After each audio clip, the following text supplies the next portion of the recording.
Hello my dear students, आज हम class 9th के भारतीय भवन मैथ हीरोन का सूत्र और इसके प्रयोग के अंतर्गत एक्सरसाइज 13A का एग्जाम्पल सॉल्व करेंगे। ठीक है, तो सबसे पहले हम एग्जाम्पल नंबर फर्स्ट देखते हैं।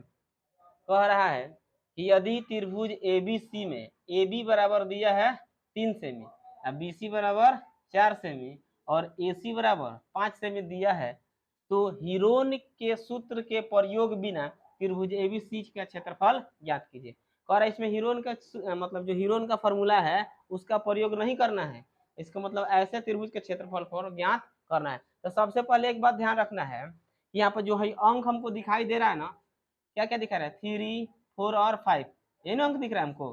तो अगर ध्यान से देखेगा लोग, चाहे इसके बारे में थोड़ा सा तुम लोग जानकारी होगा पहले से, तो एक पाइथागोरस प्रमेय आता है जो समकोण त्रिभुज में आता है। ठीक है, हम कल नहीं बता पाए थे लेकिन आज बता देते हैं। समकोण त्रिभुज का एक गुण होता है, उसमें होता है पाइथागोरस प्रमेय। बहुत फेमस क्वेश्चन, बहुत फेमस फॉर्मूला है जो कि हमें याद रखना होता है। कर्ण का स्क्वायर बराबर होता है लंब के स्क्वायर प्लस आधार के स्क्वायर, जिसको ये हमेशा इसी त्रिभुज के लिए लागू होता है। पाइथागोरस प्रमेय किसके लिए लागू होता है? समकोण त्रिभुज के लिए लागू होता है, हमेशा ध्यान रखना है। जैसे कि मान लीजिए समकोण त्रिभुज हो गया, तो इसको बोला जाता है कर्ण, इसको बोला जाता है लंब और इसको बोला जाता है आधार, ABC। इसमें जो कर्ण होता है सबसे बड़ा होता है। कर्ण क्या होता है? सबसे बड़ा होता है। और जो लंब और आधार होता है, ये दोनों का वर्ग जब करके जोड़ा जाता है और इसका वर्ग किया जाता है, तब जाके ये दोनों मान एक दूसरे के बराबर आ जाता है। ये इसका एक फॉर्मूला होता है, हमेशा ध्यान में रखना होगा। पाइथागोरस प्रमेय में क्या होता है? कर्ण के स्क्वायर बराबर हो जाता है लंब के स्क्वायर प्लस आधार का स्क्वायर। ये कौन सा फॉर्मूला होता है? पाइथागोरस का होता है, जो हमेशा किस त्रिभुज पर लागू होता है? समकोण त्रिभुज के लिए हमेशा रहता है। ठीक है, एक बात और ध्यान में रखना है, समबाहु त्रिभुज का एक फॉर्मूला होता है जो कि हमें जानना होता है। जैसे कि मान लीजिए कह दिया है समबाहु त्रिभुज का क्षेत्रफल क्या हो जाता है? समबाहु त्रिभुज में हमको मालूम है कि जिसकी तीनों भुजें आपस में क्या होती हैं? बराबर होती हैं। इस प्रकार के त्रिभुज को हम क्या कहते हैं? समबाहु त्रिभुज कहते हैं। तो समबाहु त्रिभुज का जो सूत्र होता है, उसका जो क्षेत्रफल होता है, तो √3/4 इंटू भुजा स्क्वायर होता है। हमेशा ध्यान में रखना है, ये किसका फॉर्मूला होता है? समबाहु त्रिभुज का होता है। यानी कि समबाहु त्रिभुज का क्षेत्रफल क्या होता है? √3/4 गुने भुजा स्क्वायर।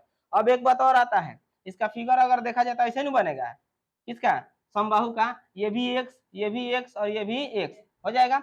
और समकोण त्रिभुज का ऐसा हो जाता है। तो एक और ही फॉर्मूला इसमें हम बता देते हैं। एक आता है समद्विबाहु समकोण त्रिभुज का कोण, समद्विबाहु समकोण। क्या कह रहा है? समद्विबाहु समकोण त्रिभुज का अगर क्षेत्रफल की अगर हम बात करें, समद्विबाहु समकोण त्रिभुज का क्षेत्रफल क्या हो जाएगा? वही हो जाएगा 1/2 गुने आधार गुने ऊंचाई। तो इसमें एक और आता है कि समद्विबाहु समकोण त्रिभुज का जो कोण होता है, समकोण त्रिभुज का कोण बराबर एक फॉर्मूला होता है जो हमेशा याद रखना होगा, √2 इंटू भुजा होता है। निकालेंगे तो भी मान हमारा वही आएगा और डायरेक्ट फॉर्मूला रख के निकालेंगे तो भी हमारा मान वही आएगा। तो ये ध्यान में रखना होगा। ये 2-3 और फॉर्मूला हमको मिल गया यहाँ पे कि जो समद्विबाहु समकोण त्रिभुज का कोण होता है वो क्या होता है? √2 इंटू भुजा होता है। अब समद्विबाहु समकोण त्रिभुज होता कैसा है इसको भी देख लेते हैं। ये उसका फिगर हो जाएगा। यहाँ पर बात आया है समकोण त्रिभुज पर, इसलिए इस फॉर्मूला का प्रयोग किया गया है। तो ये हमारा जितना भुजा होगा वही भुजा उतना ही होगा, सेम सेम होगा, बात समझे ना। और ये हमारा क्या हो जाएगा? कोण। तो कोण बराबर निकालते हैं रूट अंडर लंब के स्क्वायर प्लस आधार के स्क्वायर। तो इसका भी स्क्वायर करके इसका भी स्क्वायर करके जोड़ेंगे तो वहां पे जो रूट जोड़ दिया जाएगा बर करके, उसके बाद इसका रूट हटाएंगे तो हमारा वैल्यू कितना मिलेगा? √2 इंटू भुजा, क्योंकि दोनों भुजा आपस में क्या होगा? बराबर होगा। समद्विबाहु समकोण, ये समद्विबाहु भी है और प्लस क्या है? समकोण त्रिभुज है। तो समकोण त्रिभुज है तो 90 डिग्री का होगा, बात समझे ना। तो ये त्रिभुज से संबंधित कुछ और बातें थी जो अगले इसमें नहीं बताया गया था, तो इसमें बता दी। क्लियर हो गया?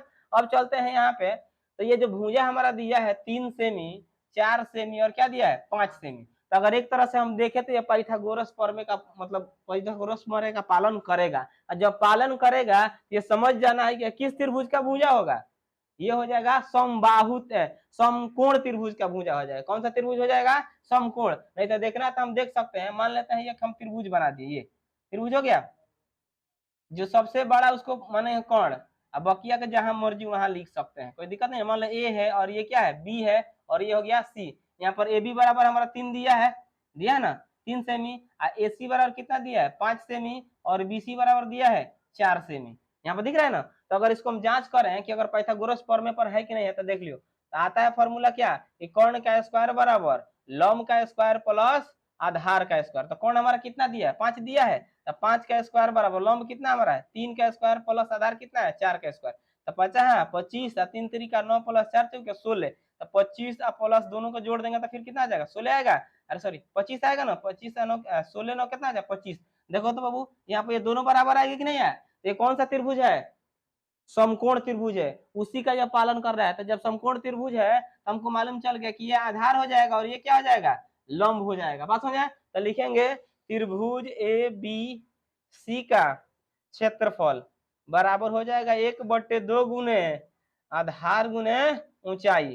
तो बराबर 1/2, आधार हमारा कितना है 4 है और ऊंचाई कितना है 3 है। इससे आपको कुछ लेना देना है नहीं लेना देना है। इसको इससे हम कैंसिल कर सकते हैं, 2 दूनी के 4, 2 तिहाई कितना हो जाएगा 6 सेमी स्क्वायर आंसर। आया समझ में, चलो नोट कर लेते।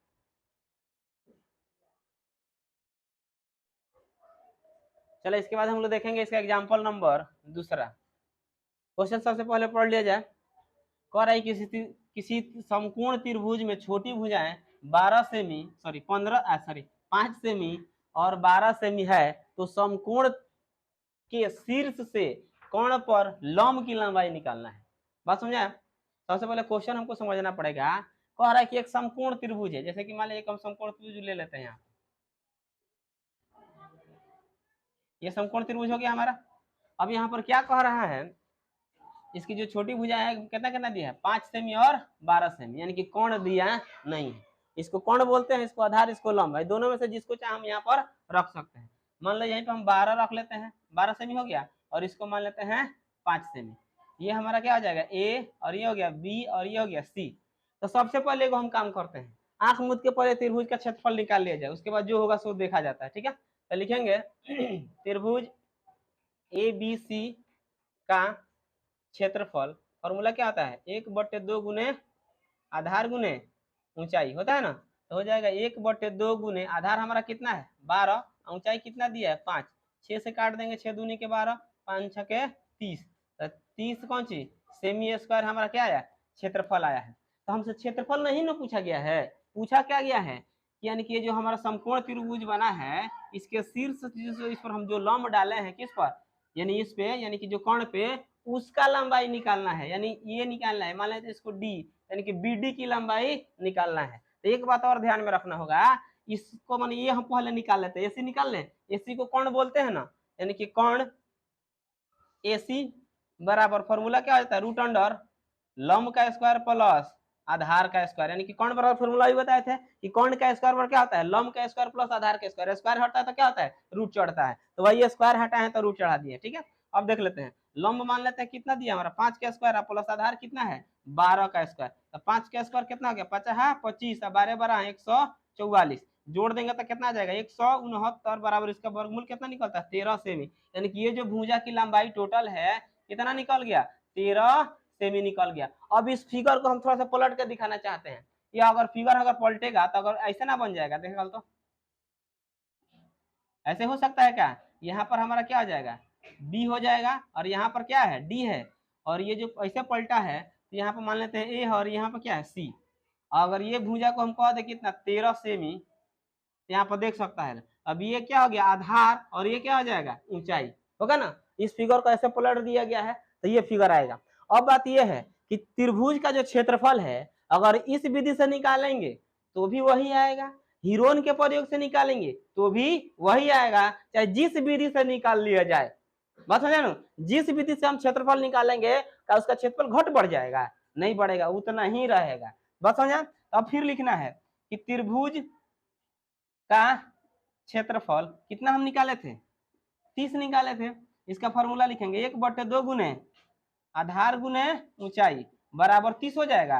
1/2 आधार अब हमारा कितना दिया है 13, और ऊंचाई यानी निकालना है, ऊंचाई बोले तो क्या बीडी रख दे वहीं पे, यानी कि हमारा हो जाएगा बीडी बराबर कितना हो गया 30। तो यहाँ पर हो जाएगा बीडी इक्वल टू 30, ये पलट दे इधर तो गुणा में आएगा ना 2 अब बट्टे कितना हो गया 13। देखा लो है समझ में। यहाँ पर बी डी का जो वैल्यू निकलेगा 30 तो कितना हो गया 60/13। अगर हम चाहें तो इसको 10 सेमी है और ये भी कितना है 12 सेमी है। तो मान लो ए बी सी। तो यहाँ पर हमको करना क्या है, सबसे पहले हम तीसरी भुजा ज्ञात कर लेते हैं। और त्रिभुज का परिमाप दिया है तो लिखेंगे तो त्रिभुज का परिमाप कितना दिया है 30 दिया है ना। तो हमको मालूम है a प्लस बी प्लस सी बराबर क्या हो जाता है 30। तो मान लो a भी 12 है और b भी 12 है, c हमें निकालना है। बात समझ आ रहा है सबको क्या। तो c बराबर हो जाएगा कितना 30 और 12 12 24 इधर रहेगा तो माइनस में होगा। तो c का वैल्यू कितना निकल गया 3 और 6 सेमी। यानी कि जो तीसरा भुजा हमारा है वो कितना निकल गया 6 सेमी निकल गया। तो समबाहु त्रिभुज का क्षेत्रफल का तो डायरेक्ट हमें कोई फॉर्मूला मालूम नहीं है। अब हमको मालूम क्या हो गया तीनों भुजाएं के और तीनों त्रिभुजों की भुजा हमको मालूम हो गया। तब हम क्या करेंगे, जैसे कि मान लेते हैं, मान लिए ए बराबर कितना 12 और बी बराबर कितना 12 और सी बराबर कितना आ गया हमारा 6 सेमी आया ना। ठीक है। अब जब हमको तीनों भुजा जब भी मालूम हो तो हम क्या कर सकते हैं हीरोन का वहां पर प्रयोग कर सकते हैं। बात समझे। तो यहाँ पर हम लिखेंगे सबसे पहले हम क्या निकालते हैं एस निकालेंगे ना। एस बराबर क्या आता है A plus B plus C by 2। S का वैल्यू कितना ए का वैल्यू कितना है 12, बी का वैल्यू 12 और सी का वैल्यू 6। अब बट्टे कितना आ जाएगा 2, दोनों सबको जोड़ेंगे तो 30/2 आएगा। इसको हम कैंसिल कर सकते हैं 15। यानी कि जो हमारा एस का वैल्यू है वो कितना आ गया 15 सेमी। यानी एस हमारा कितना निकल गया 15 सेमी निकल गया। अब क्या निकाल सकते हैं त्रिभुज का क्षेत्रफल। तो लिखेंगे त्रिभुज का क्षेत्रफल, यानी कि हीरोन से हम क्या निकालते हैं त्रिभुज का क्षेत्रफल निकालते हैं। ठीक है। तो त्रिभुज का क्षेत्रफल हो जाएगा root under S into S minus A into S minus B into S minus C बराबर रूट अंडर एस का वैल्यू देखा जा सकता है कितना आया था एस बराबर 15 आया था ना। तो यहाँ पर हम रख सकते हैं 15 आई इंटू फिर 15 और माइनस ए का वैल्यू कितना है 12 है। तो यहाँ पर हम रखेंगे 12, फिर हो जाएगा एस के जगह 15, फिर बी के जगह पर कितना रखना है 12, यहाँ पर फिर माइनस 12, फिर हो जाएगा एस के जगह पर कितना 15 और फिर सी के जगह पर कितना रखेंगे 6। आ रहा है समझ में सबको। अब यहाँ से आगे बढ़ते हैं तो यहाँ हो जाएगा कितना 15 का 15 हो गया। अब 15 में से 12 घटेगा तो कितना बचेगा 3, और फिर यहाँ पर 15 में से 12 घटेगा तो 3, और यहाँ 15 में से 6 घटेगा तो कितना बचेगा 9। अरे समझ में ना। अब इसको तोड़ दिया जाए 15 को हम क्या लिख सकते हैं 3 गुने 5 और गुने 3 गुने और 9 को तोड़ सकते हैं 3 गुने 3। यहाँ तक किसी को डाउट क्लियर है। अब देख लेते हैं जो डबल होगा वही बाहर निकलता है और जो सिंगल रहता है उसको उसी में छोड़ दिया जाता है। तो यहाँ पर देखेंगे ये भी जोड़ा में है ये भी जोड़ा में है, ये दोनों जोड़ा में नहीं है। तो डबल के बाद इनकी 2 गो रहेगा तो एगो बाहर लिखेंगे। तो इसके लिए हम एगो 3 लिख सकते हैं और इसके लिए एक 3 लिख सकते हैं। और जो ये रूट में है यानी कि जो एक एक है उसको मल्टीप्लाई करके यानी गुणा करके उसी में लिख सकते हैं 3 5 15। बात समझ आ रहा है। तो हो जाएगा हमारा ये बाहर वाला गुणा कर लेंगे 3 तरीका 9 रूट 15 सेमी स्क्वायर आंसर। तो ये आ गया हमारा त्रिभुज का क्षेत्रफल। बात समझ में आया, चलिए नोट कर ले।